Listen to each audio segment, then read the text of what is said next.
ipakita mo ako dyan eh, no? Saan? Dito. Pwede. Pwede ba? Oo. Nakakaya. Bakit naman? Pakita nga natin yung mukha mo eh. What's up sa inyo mga kaleki? Sige, mag-connect ako. Iyan mo yung ano mo, sarili ganon mo. Yo, what's up? Yo, what's up sa inyo mga kaleki? Ano sasabihin mo sa mga subscribers na? Andito na mga kaleki, kasama ko na si Kuya Legi. Kaso, sorry ah, para sa akin lang yung mukha niya eh. Bawi na lang kayo ha. Yo, what's up mga kaleki, magandang araw sa inyo. So siya si Ralph Gomez, isa sa mga masugid na subscribers ko. At nagkataon na taga Mandaluyong lang din siya, malapit lang sa tinitirahan ko. Kaya naman naisipan ko makipagkita sa kanya. Since meron akong ginawang video noong January 2020, nasa barko ako noon. Bago ako makauwi ng Pilipinas, ay bumili ako sa ibang mga shop sa Amerika. At nasabi ko sa isang vlog, itong relos na to, nabili ko lang, $20 lang ang bili ko rito. So mura lang naman siya. Pero pag uwi ko sa Pinas, kung sino yung makakaalala, sa kanya ko ibibigay. At si Ralph Gomez, patuloy siya nagko-comment sa akin.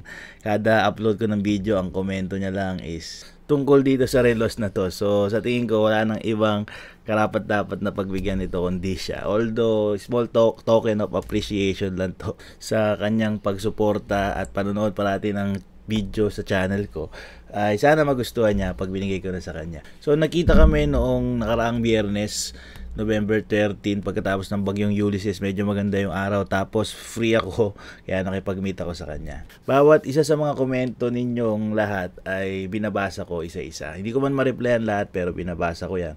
At kung kaya kong pusuan lahat, pwede pusuan lahat yan. So ito yung video kong ginawa noong January tungkol dito sa pasalubong natin. Pasalubong ko doon sa mga kaleki subscribers.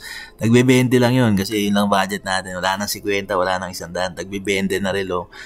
Pag uwi ko, matagal pa ako 6 months, so baka malimutan nyo na nga ito eh. Ibang video ito ay continuation lang nung naunang video tungkol sa secret shop dito sa Amerika kung saan kami namimili ng pasalubong para iuwi sa Pilipinas. So yan ay lumang video na ginawa ko, pero ang sarap palang balikan kapag tumagal or naluma na yung mga video mo. Anyway, ang video ito ay tungkol sa pakikipagkita ko sa isang subscriber, si Ralph Gomez. So samahan nyo kami sa konting kwentuhan lang, at first time kong gagawin makipagkita sa aking subscriber. So tara, ibigay natin tong relos. Yung Centrum na yan, regalo ko sa lola ko na may sakit, kailangan niya ng vitamins eh. So ayun na yung Tivoli Gardens eh. Yan na yung banda eh. Yan na yung banda, kaya mag-a-aside na tayo rito. Ano kayang itsura ni Ralph Gomez? Totoo kaya yung profile pic niya doon sa YouTube account niya?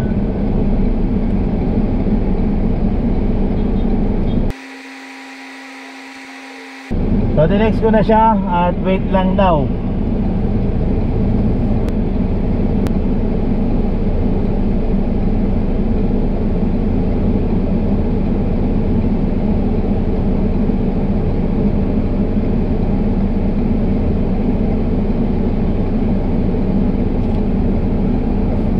Ito na pala siya.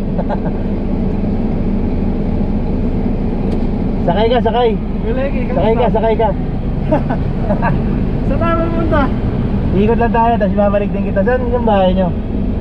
Sa may, ano yung kay Lagi? Sa may motor shop na yan. Saan? Ayun o. Tapos may skin ito doon. Ano kaya Lagi? Nabit din kita. Kaya nga eh, pandemic ngayon eh. Kaya naka-vlog ba tayo? Oo, naka-vlog tayo. Ito yung ano ko, pang-vlog, GoPro. Ganda na Everest mo kay Lagi ah. Makakabili ka rin yan. Yan, sa'yo na yan. Yan, sa'yo. Bibigay din ako sa'yo. Hindi, okay na. Sa'yo tantagan mo na naghintay dyan eh. Ay, mag-seatbelt ka pala kasi. Okay Lagi ah. Saan mo lalagay? Labag mo lang. Dito tayo. Kaya Lagi, kamusta na yung anak mo? Ayos naman. Magaling na? Nagagamot pa rin pero masigla na. Nag-aaral ka ba? Okay Lagi. Anong course mo? BSc EE? CE. Civil. Civil? Ah. Kita mo naman civil engineering tapos nanonood ng electrical. Kaya nga, hindi ko malambot na. Bakit ka nanonood ng Kaleki TV? Hindi, may lahat, ano ako, may isang video ko na ano, Paano ka nanonood ng mga video ko? naka-ring yung bell sa akin eh, automatic. Ano na. Hindi. Paano, anong unang video mo na napanood? Paano ka nag-subscribe? Ito kay Legi, sa iskinita na yan. Diyan, ay motor dyan, sa Ah. paloob. Okay. Ikot-ikot lang tayo konti. Ganito lang tayo. Sige. Kumain ka na ba? Oo kay Legi. May birthday yan kasi sa amin. Oo. Ikaw ba, kumain ka na? Kumain ako eh, pero kung gusto mo kumain. Hindi, okay lang. Taga saan ka ba kay Leg? Taga San Juan ako eh. Saan sa San Juan? Malapit sa Aquinas. Pero hindi na ako doon nakatira. Taga Mandaluyong na ako ngayon. Saan ka nag-aaral ng civil engineering? Ano ako kay Legi, nag-tech ako sa RTU. Ah, dito lang sa Bowling. Tapos nag-transfer ako ng NU sa Sampaloc. Bakit Tuloy ako ng BS eh. Dati Sa RTU, technology. Technology. Ah, okay. Tapos ngayon graduating na. Sarang Anong year ka na? Fifth year, online Paano yun? class. Online class? Oo, hirap na eh. Steel timber. Tsaka ano, RCD, Reinforced Concrete. Concrete. Namatay ah. Sige lang.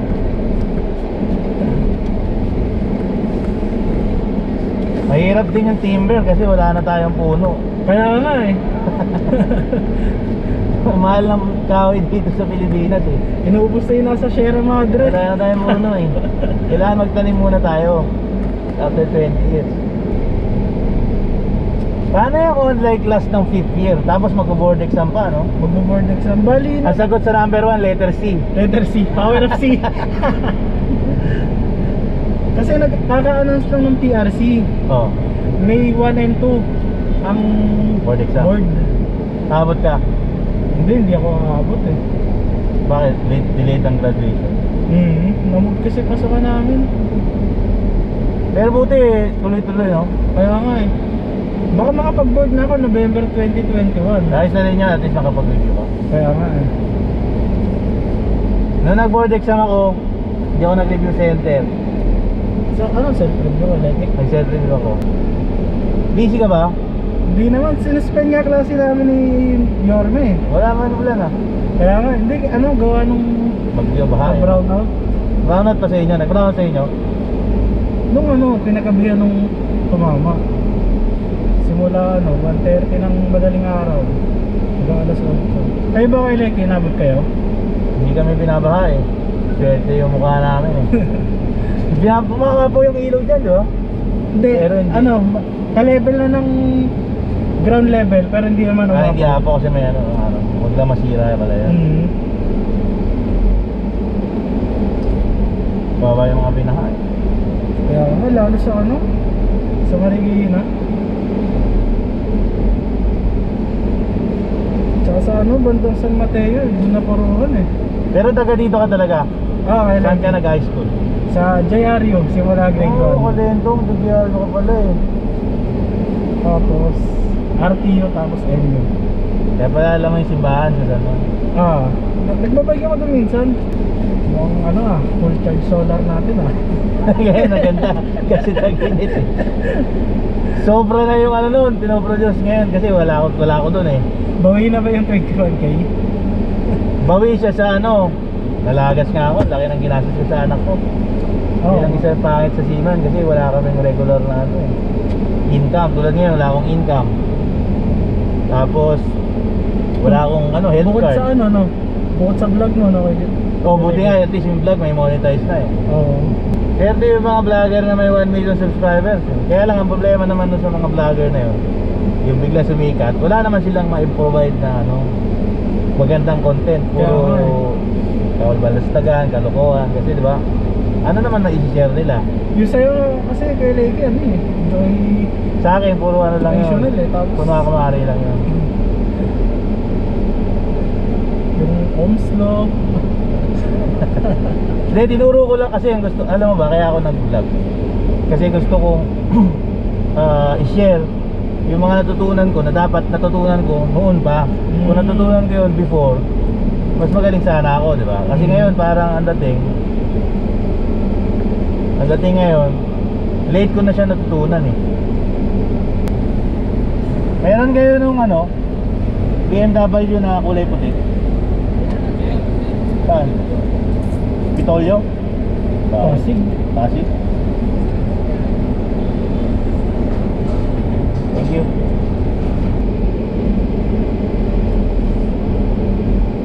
U-turn namin tayo. U-turn. Lagi, thank you ah. Thank you rin, thank you very much sa pag-support. Actually, ikaw na lang ang nakakaalala niyan. Ang tagal ko na gusto ibigay yan, kaya lang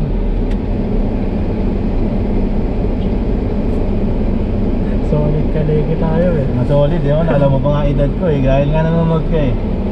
Alam mo yung ano, di ba?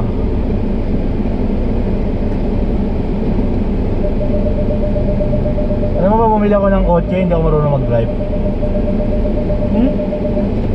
Nag-driving school ka? 3 days lang ako nag-aaral. Tapos ako naglabas na ito sa kasa. Ako naman nag-driving school, hindi natuto. Gawa na walang practice. Kasi kailangan nasakyan ka eh. Hindi rin ako natuturo ng tatay ko eh. Ano? Hindi makapag-design si Kuya eh. Bait kasi ako, pinapadaan ko lahat eh. Diba? Kung ano siya sa akin. Kasi nahiya siya eh. Hindi, alam niya naka-vlog. Hindi, kung isipin mo kung lahat ng mga driver nagbibigay, wala sana tayong traffic eh. Kaya na nagka-traffic dahil sa mga driver, sa mga road signages. Laki ng problema ng Pinas. Yun nga lang yung baha, ikaw, civil engineering student ka, nakita mo yung problema. Oo. Yung design. Wala mga sanitary to eh. Di ba? May sanitary kayo. Wala tayo, lahat ng ebak natin sa kanal eh. Basura sa kanal. Ang laman nandito sa Metro Manila, kung sino mas mataas na lugar, wala silang pakialam. Bahala kayong bahain kasi nasa mababa kayo. Matira matibay eh. Di ba? So paano mo yun naayusin? Culture. Ngayon, walang gumagawa, lahat hindi. May candy, tatapon dyan, babaha. Parang sa ano, beating the red light na lang eh. Walang sasakyan, nakapula. Eh hindi ako tatawid, kahit anong gawin, hindi ako tatawid eh. Pwede na yung walang sasakyan eh. Kasi nga, pag hindi mo binago yung culture mo, hindi ka makakabigay ng at least change. Kasi sabihin mo kahit maliit na bagay yun, nakaka-contribute ka sa pagbabago eh. Sa pagsunod, sa lahat yun eh. Disiplina, lahat eh. Yun ang problema ng Pilipinas. Disiplina talaga. Kasi kahit anong ganda ng design, kahit anong ganda ng implementation, nasa bawat isa eh, di ba? So, yung mga nanonood sa akin ng mga bata, medyo nabibigay ko yun sa kanila dahan-dahan. Nakikita nila na ganito. Although may mga kalokohan din. Saan mo plano magtrabaho? wala na ako kay Lecky sa ano eh. Kasi di ba tatlo yan? Structural, building, saka building, transportation, saka management. Tatlo yan, di ba? Actually 5 kay Lecky. Lima, may sanitary pa, gano'n. Oh, structural and design, construction, project and management, water resources, transportation engineering. Yung pa isa, nakalimutan ko isa. Construction project. Saan mo plano? Anong field? DPWH? Kasi usually mga Secretary Villar. usually mga civil engineering, yun ang target kasi may corruption dun eh. Sa DPWH eh. Plano ko talaga, siyempre, sino bang ayaw ng sariling kumpanya. Pero plano ko, Magko-contractor ka. kuha mo ng experience sa mga medyo kilalang field. Saan ba tayo? Ito, no? Pwede ba like labas na sa may ilog na? Uwi ka na ba? Hindi, pwede nga. Pili muna tayo sa Mercury. Bibilan ko sige, ng sige. bibilan ko na saklay yung lola ko eh. Bakit? Dinala ko sa ospital nakaraan, nagpaano sa akin, service. Hindi makalakad Sa eh. orthopedic? Oo. Ayun, saan ba yun? Sa Quezon City.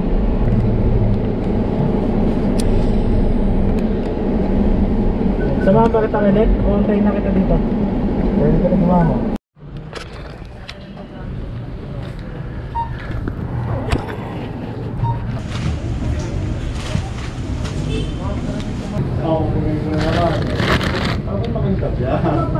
Meron muna ako dito to. Good. Ayun sila.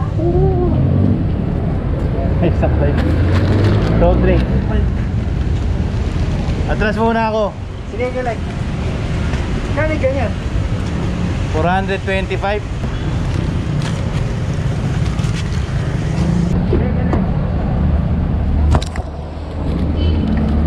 Paano mga kalegi? Next na po. Gold play button. 1 million. So ayan si ano, ating kaibigan. Saan ba yun? Doon pa pala. Doon pa kay Lek. Si Ralph. Wreck-It Ralph. Di ba pala dito? Ulim pa lang pala to. Sa harap na ng Tivoli. Di ba pala? Stroll lang. Kwentuhan lang. Kaya mo yun ipasa? Exam? Board exam. Tapos engineer ka na nun. Nakaka-proud yun. Tapos after 10 years malilimutan mo na wala na akong engineer. Papel lang pala to. Ang gusto ko nga lang talaga makagraduate para sa magulang ko. Pag-graduate ka, prepare ka na nga eh. Ang gusto ko lang talaga sa buhay mag-bike. Gusto mo talaga mag-bike? Bike lang. Ride. Kapagod mag-bike. Papayat ka nun. Wala, natigil kasi nung ano eh. Sino to? Yeah. Hello? Sige po, wait lang po Nagkamit ka? Hindi, sa ano? Si 1111. Salamat Shopee. Ang dami ko in-order doon, naubos yung pera ko. Sarap kasi mag-check out na yun. Sarap mag-add to cart eh. Ito si Kuya. Saan na yun? Ito na lang kaya like yun. Thank you. Ingat. Salamat sa magkikwentuhan natin. Good luck sa'yo, good luck. Sige. Ingat. Ingat. Thank you.